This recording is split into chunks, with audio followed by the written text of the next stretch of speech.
How are you, Kenny? Good to see you again, man. Hey, good to see you, Eli. How are you doing today? I'm doing great. Now, you've worked with some major rock bands like Train and 30 Seconds to Mars. And you've also worked with greats like Stevie Wonder, who requires a lot of different playing styles from his musicians. Yes, he does. Let's talk about stick selection as it pertains to playing styles. Hey, let's talk about the selection process for playing jazz.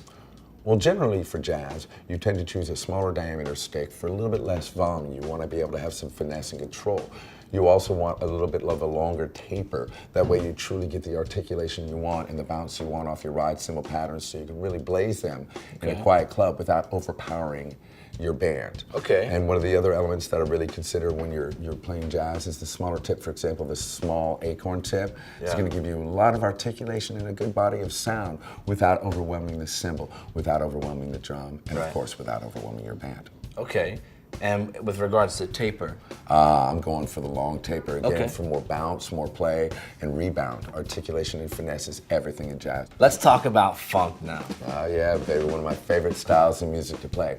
Now, funk requires some of the same articulation and finesse that you use in jazz music. However, the fatback, the backbeat, is a lot more important in funk music, so you need something with a little bit bigger diameter, and perhaps, say, like a nice round tip or a bigger acorn tip. They give you louder and more articulate patterns coming across the funk without sacrificing any of the finesse that you're looking for. Right, so we got a nice round tip here.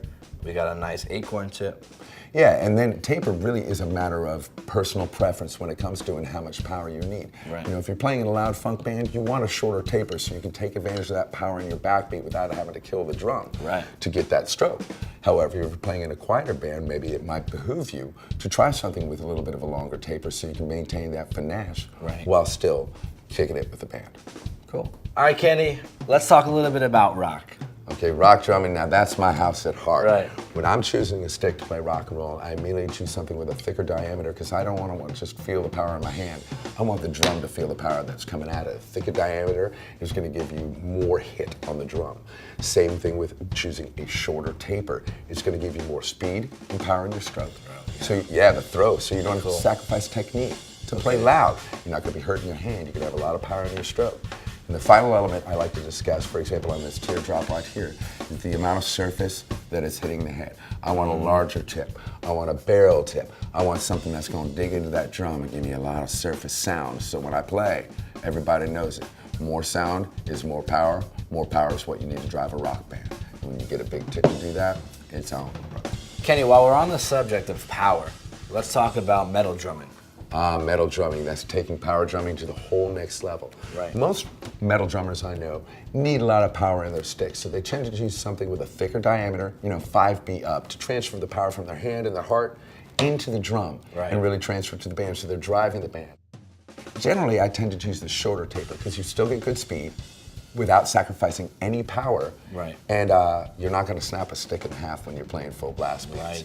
And the way to get around that, sometimes I see a lot of guys choose a nylon tip. Now this nylon tip right here is a lovely oval with a lot of surface.